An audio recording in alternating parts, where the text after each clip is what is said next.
Have you ever been nudged awake by a frustrated partner complaining that your snoring sounds like a freight train?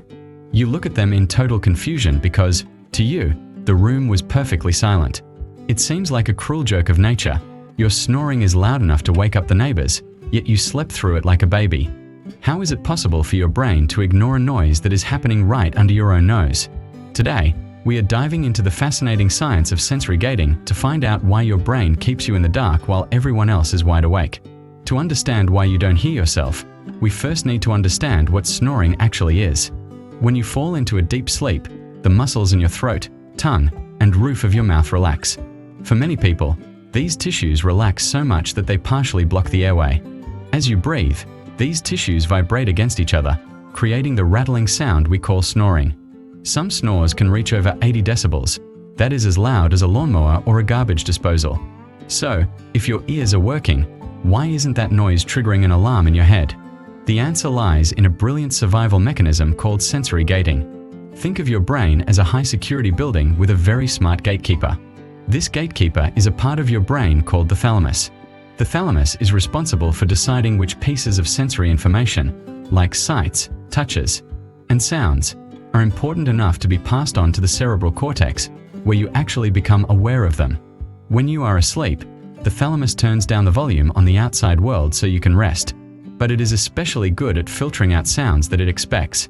This brings us to the difference between self-generated sounds and external sounds. Your brain is constantly monitoring your body's own actions.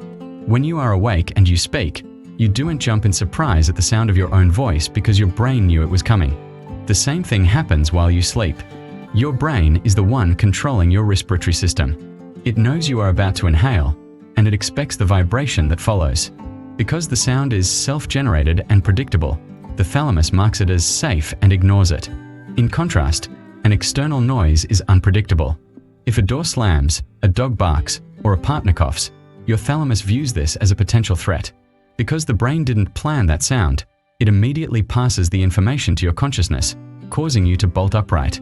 This is why you can sleep through your own thunderous snoring but wake up the second someone whispers your name. Your brain is essentially programmed to ignore its own noise so it can stay alert for the noises of the outside world. There is also a biological phenomenon called habituation. You have been breathing your entire life. Your brain is intimately familiar with the rhythm and sound of your own breath. Even when that breath becomes a loud snore, it is still a familiar pattern.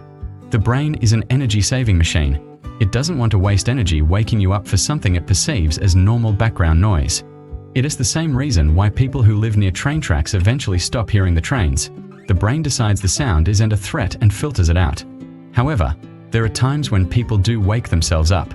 If you have ever jolted awake with a loud snort or a gasp, it usually isn't because of the noise itself. Instead, it's often due to a condition called obstructive sleep apnea. In this case, the brain wakes you up not because it heard a noise, but because it realized you stopped breathing. The snort that wakes you up is your body's emergency reflex to clear the airway. If you find yourself waking up frequently due to your own snoring, it might be your body's way of saving your life. In the end, the reason you sleep through your own snoring is a testament to how incredible the human brain is. It acts as a protective shield, filtering out the me sounds so it can focus on the them sounds. It's a specialized system designed to give you the best rest possible, even if it means your partner has to wear earplugs. If you found this explanation helpful, don't forget to hit the like button and share this video with someone who snores. We'd love to hear your stories in the comments. Have you ever actually woken yourself up? Also, make sure to subscribe for more answers to life's weirdest questions. Thanks for watching, and sleep well.